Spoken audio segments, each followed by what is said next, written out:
Olá, boa tarde. Veja os destaques de hoje do Portal da Assembleia. O que foi debatido na sessão plenária desta terça-feira. Comissão de Constituição, Justiça e Cidadania aprova projeto de lei que inclui trecho da MA 006 como responsabilidade do governo federal.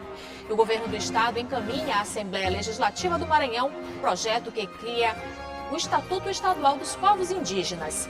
Câmara dos Deputados analisa projeto de lei que extingue multa por quebra de fidelidade de serviços em período de pandemia. E a iniciativa que envia cartas aos idosos que vivem em instituições de longa permanência. É agora no Portal da Assembleia.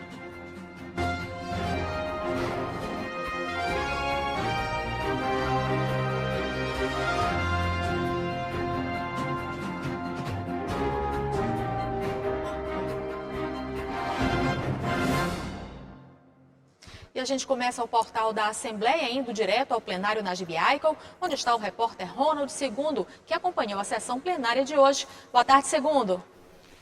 Olá, Eli Coelho. Boa tarde a você. Muito boa tarde aos telespectadores da TV Assembleia. A sessão plenária acabou agora há pouco. Eu relembro que as sessões plenárias aqui no Poder Legislativo Maranhense seguem acontecendo às terças, quartas e quintas, sempre a partir das 9h30 da manhã.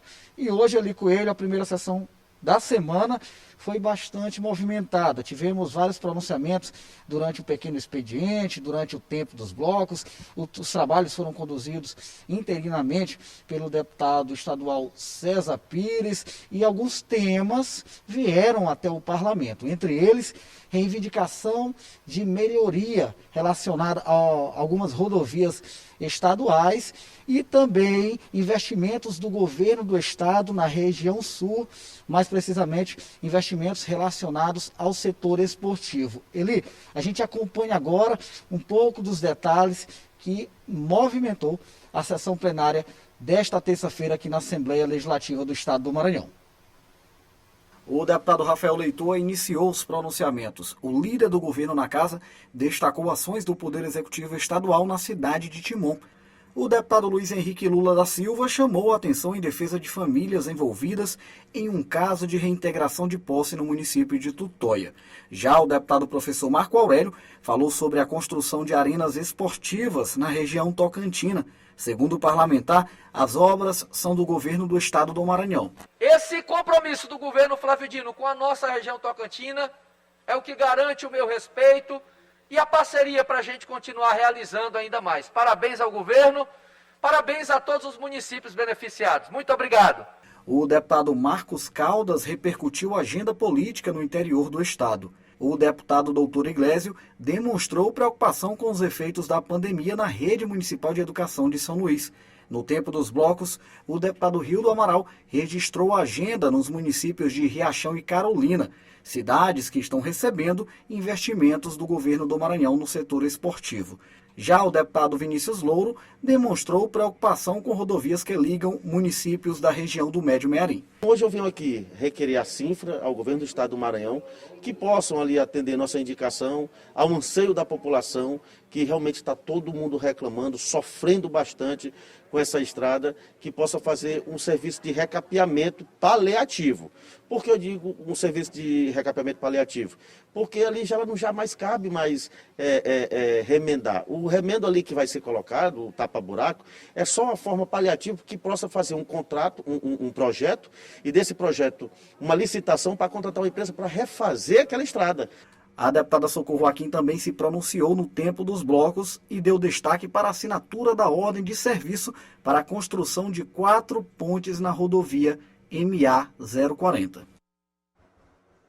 O governo do estado encaminhou à Assembleia Legislativa o projeto de lei que cria o Estatuto Estadual dos Povos Indígenas. O objetivo é garantir a proteção ambiental e o respeito à tradição desses povos. O governo do estado encaminhou à Assembleia Legislativa do Maranhão o projeto de lei que cria o Estatuto Estadual dos Povos Indígenas e o Sistema Estadual de Proteção aos Indígenas. Iniciativas que buscam garantir os direitos dos povos indígenas, a defesa das terras com proteção ambiental e o respeito à tradição, cultura e saberes dos povos tradicionais. O documento será apreciado em plenário pelos parlamentares. Durante a visita do ex-presidente Lula ao Maranhão, o governador Flávio Dino destacou o projeto de lei ao lado do presidente da Assembleia Legislativa, deputado Atelino Neto. Que esse estatuto que nós estamos mandando hoje para a Assembleia, o presidente da Assembleia está aqui, deputado Atelino Neto, e é importante, presidente Atelino, que os povos indígenas todos sejam chamados à Assembleia, porque essa lei é muito importante. Quando se trata de políticas públicas referentes às populações indígenas, é dever do governo federal garanti-las. Mas, segundo o secretário estadual de Direitos Humanos e Participação Popular, Francisco Gonçalves, o governo do Maranhão tomou a iniciativa de dialogar com os indígenas e, a partir daí, criar o Sistema Estadual de Proteção aos Indígenas, o que é inédito no Brasil. A responsabilidade pelas políticas indígenas no país é da União, mas nós entendemos também que os estados compõem a União e têm, assim, corresponsabilidade. Então, naquilo que a Constituição prevê, que é responsabilidade das unidades da federação, nós definimos, na forma de estatuto, essas ações que o governo do estado do Maranhão pode desenvolver e pode reconhecer também como direitos das populações indígenas. A partir do Estatuto, serão definidas políticas públicas estaduais que contribuam com a defesa e promoção dos direitos humanos, proteção e valorização das tradições e criação de oportunidades econômicas para a melhoria das condições de vida da população indígena. Em todo o Maranhão, existem 16 terras indígenas. A coordenadora das organizações e articulações dos povos indígenas do Maranhão, Marcelene Guajajara, destacou a importância do Estatuto. Esse Estatuto ele é muito importante para nós, né? Porque foi há tempo que a gente havia discutido e é o primeiro governo, né, que está dando essa oportunidade para nós de concretizar esse Estatuto indígena de todas as nossas reivindicações que foram pedidas a ele e hoje está sendo concretizado nesse momento. O projeto de lei também contempla o Fundo Estadual de Apoio aos Povos Indígenas, que concentrará a captação e gestão de recursos destinados ao fomento de ações de conservação e produção voltadas aos povos no Maranhão. E essa conservação, ela garante a qualidade de vida nas cidades, porque muitos dos rios que abastecem as cidades, elas nascem ou atravessam os territórios indígenas. Então, a dinâmica ambiental das áreas indígenas tem muito a ver com a qualidade de vida nas cidades, ou seja, nossas vidas estão interligadas. Por isso, a decisão do governo do Maranhão de apoiar com firmeza os povos indígenas do estado, sabendo que eles são os principais cuidadores das matas e das florestas e dos rios que garantem a qualidade de vida em nosso estado. E você vai ver no próximo bloco, o CCJ aprova projeto de lei de autoria do Executivo que transfere a responsabilidade de trecho da MA 006 para o governo federal. E Câmara dos Deputados analisa projeto de lei que extingue multa por quebra de fidelidade de serviços em períodos de pandemia. Você acompanha logo após o intervalo.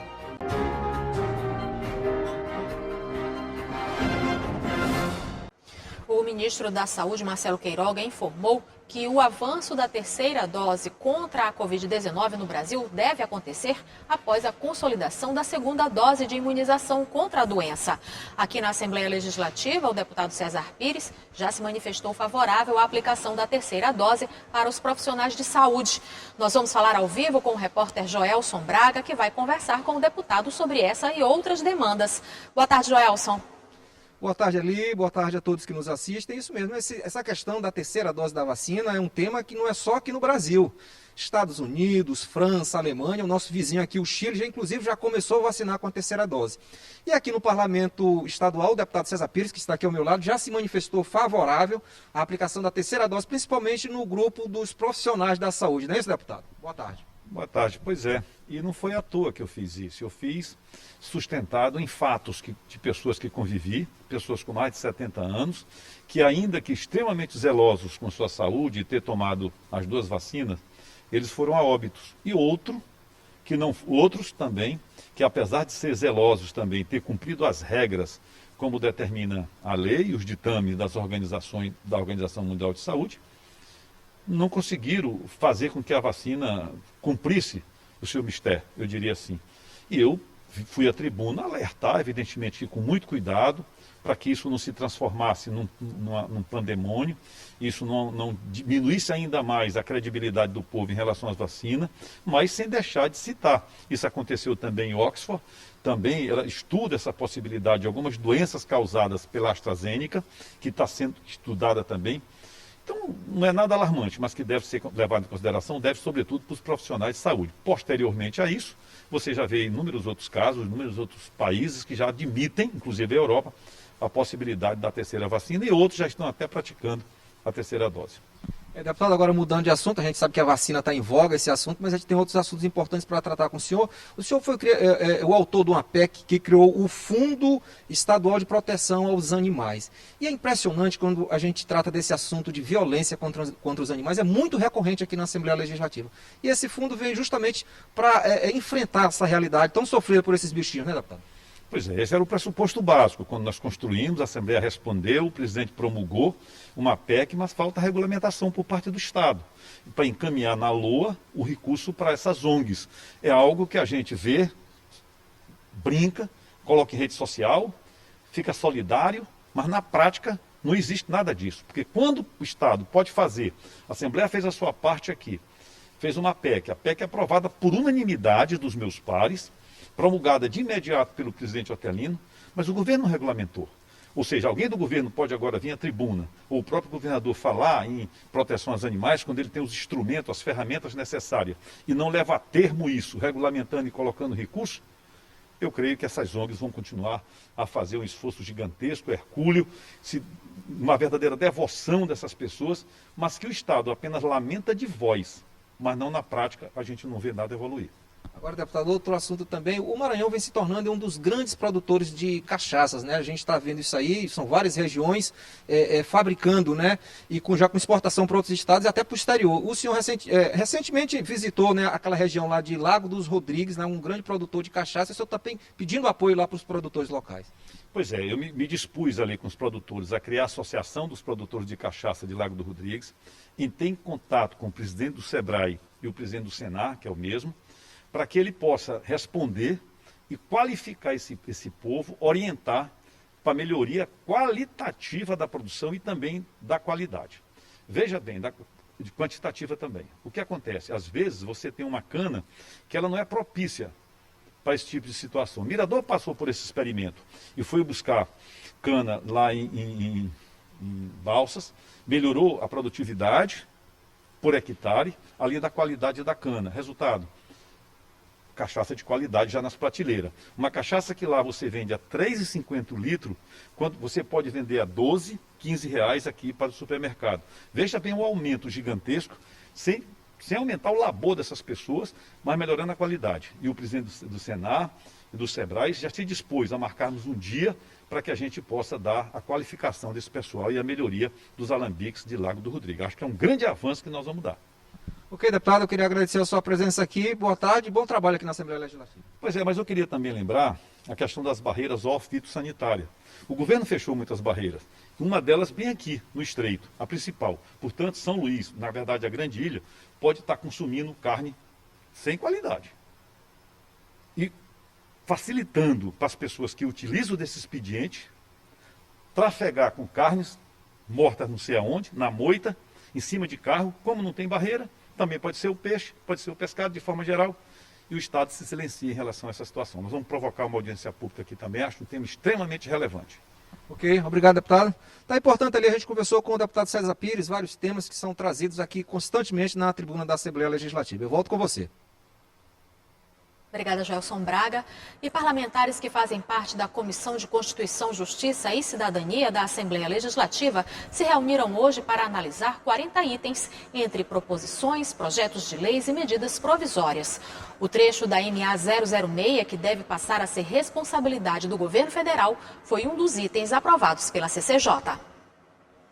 O deputado Adelmo Soares presidiu a reunião onde 40 itens foram apreciados pelos membros titulares da Comissão de Constituição e Justiça. Entre as proposições, medidas provisórias, projetos de lei, projetos de resolução e alguns vetos. O deputado Rafael Leitoa ressaltou algumas matérias aprovadas pela CCJ. Um projeto que o Executivo enviou para a Assembleia, reestruturando a rodovia 006, que passa agora a ser uma rodovia federal, deixa de ser uma rodovia estadual do trecho de Balsas a Alto Parnaíba. E também queria destacar a aprovação de uma medida provisória que concede o auxílio combustível, auxílio gás e também uma isenção de imposto ICMS com alguns itens também aqui composto da medida provisória. Além da reestruturação do Conselho Estadual de Acompanhamento e Controle Social do Fundeb. Então são medidas provisórias importantes que impactam diretamente a vida do cidadão maranhense, sobretudo essa rodovia 006. O trecho da rodovia MA 006 a que se referiu o deputado Rafael Leitoa passará para a responsabilidade do governo federal com cerca de 241 quilômetros e fica entre os municípios de Balsas e Alto Parnaíba. A matéria foi aprovada na CCJ por unanimidade dos membros presentes. A Comissão de Constituição e Justiça voltará a se reunir na próxima terça-feira às 8h30 da manhã na Sala das Comissões, na sede do Poder Legislativo Estadual.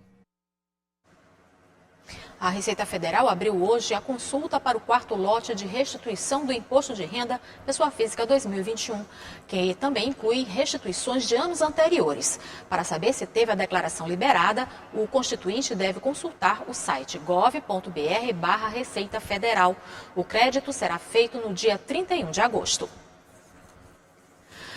A fidelidade contratual é um artifício muito usado por empresas de telecomunicações para manter os clientes vinculados por até um ano às operadoras que fornecem o serviço de telefonia, internet e TV a cabo. Quem tenta cancelar o contrato antes do fim do prazo pode pagar multas altíssimas. Na Câmara dos Deputados tramita um projeto de lei que pretende extinguir a multa por quebra de fidelidade em períodos de calamidade ou pandemia. A Rosemary tentou cancelar o contrato com a empresa de telefonia, mas foi surpreendida com uma multa por quebra de fidelidade. Fiz inúmeras ligações, eles já não me atendiam, até que um dia eu atendi, eles que fizeram uma nova proposta, que eu ia pagar menos, ia ter de volta a minha internet, ia ter de volta a minha linha telefônica. Sem sucesso novamente, não me passaram nenhum tipo de informação se acaso eu quisesse cancelar. Não tive sucesso. E eu pedi para fazer um cancelamento e eles me informaram que eu só poderia cancelar se eu pagasse uma multa de mais de R$200. Detalhe, eu fiquei vários meses sem internet e continuei pagando os boletos. Então eu disse, não, eu quero para cancelar e eu não tive nenhum tipo de serviço, então cancele. A fidelidade contratual cobrada da Rosemary é muito usada por empresas de telecomunicação para manter os clientes vinculados por até um ano a operadoras que fornecem serviços de telefonia, internet e TV a cabo. Quem tenta cancelar o contrato antes do fim do prazo pode pagar multas altíssimas. A cobrança é legal, mas durante a pandemia, muita gente procurou o PROCON por conta dessa fidelidade contratual. Quando o consumidor ele recebe alguma vantagem ao contratar um serviço de telecomunicação, seja um aparelho, seja algum brinde ou mesmo um desconto, a empresa, a partir do momento que o consumidor aceita, ela pode sim fidelizá-lo. E aí essas fidelizações acontecem no prazo de um ano. E a partir do momento que o consumidor decide, pelo fim do contrato antes do prazo de um ano, há permissão sim para cobrar multa pela quebra do contrato. Na Câmara dos Deputados tramita um projeto de lei que pretende extinguir a multa por quebra de fidelidade em períodos de calamidade ou pandemia, se aplicando apenas aos casos que não tenha havido a oferta de um benefício em troca da vinculação contratual. A proposta ainda será votada na Comissão de Constituição e Justiça da Câmara dos Deputados. Enquanto não se torna lei, quem se sentir lesado por cobranças abusivas pode procurar a ajuda dos órgãos de proteção ao consumidor e tentar negociar a dívida. O consumidor que se sentir lesado na cobrança de uma multa por essa questão da fidelização, da fidelidade por parte dessas empresas, ele pode buscar imediatamente o PROCON, primeiro para receber informações, saber se realmente esse contrato tem cláusulas legais ou tem cláusulas abusivas, se essa multa realmente é razoável pelo prazo que ele está solicitando a quebra do contrato e, no caso, se procura verificar que há abusividade na cobrança da multa, vai autuar e registrar a reclamação do consumidor. E veja no próximo bloco, idosos que vivem em instituições de longa permanência recebem cartas de pessoas desconhecidas e que ajudam a amenizar a solidão. Se acompanha logo após o intervalo.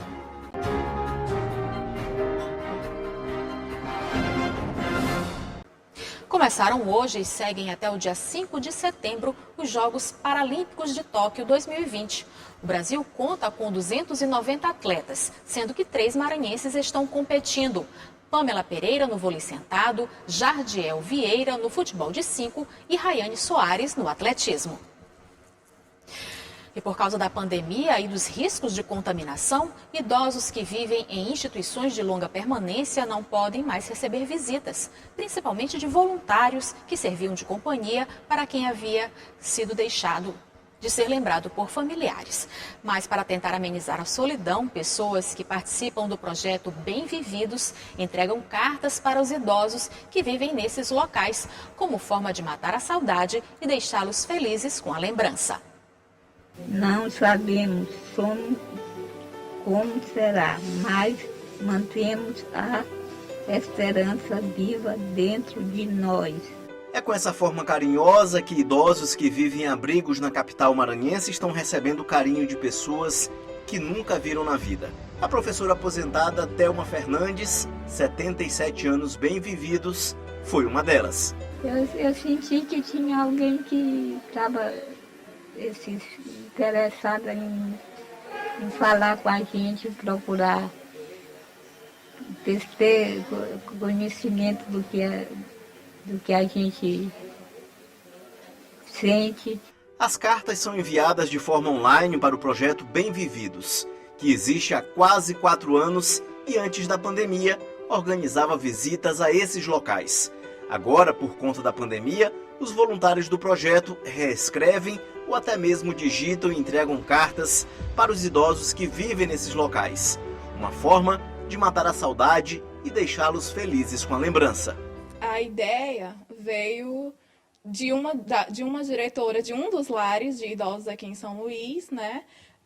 Levando em consideração que a gente estava impossibilitado de fazer visita aos idosos. Então, nós ficamos parados por um tempo e tentando fazer alguma coisa. E aí a diretora Rosiana, diretora do Lar Bela Vida, deu a ideia da gente fazer as cartinhas. E foi genial a ideia dela. As cartas estão sendo distribuídas em instituições de longa permanência de São Luís e levam sempre uma mensagem de esperança aos idosos que estão recebendo poucas visitas por conta da pandemia. As cartas têm uma representatividade muito grande, né, muito importante, porque nesse período de isolamento social foi uma forma de contato com o meio externo, né? Representou pessoas, amigos, familiares, e através das cartas eles receberam carinho, afeto, amor e muito acolhimento. O português Seu Farias recebeu 2 cartinhas de pessoas desconhecidas. Não tem nem o que falar, tudo que está aqui é uma carta de alegria, entendeu? Uma carta para a gente pensar. A Maria de Lourdes também foi agraciada pelo Correio Solidário. Uma sensação diferente, porque não estou acostumada a receber cartas, ouviu? É só a gente falar no telefone e acabou. E há muitos anos que eu não via uma carta. Quem quiser participar, pode acessar o Instagram do Projeto Bem Vividos. Para fazer bem ao outro, uma mensagem pode ser mais que suficiente.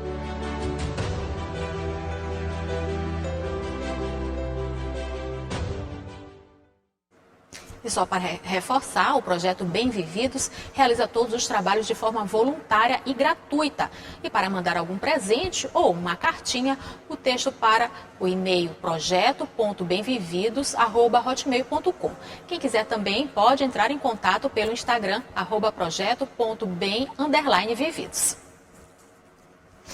E o Portal da Assembleia fica por aqui. Para rever as reportagens de hoje, acesse o site al.ma.leg.br/tv. Uma ótima tarde para você. Até amanhã.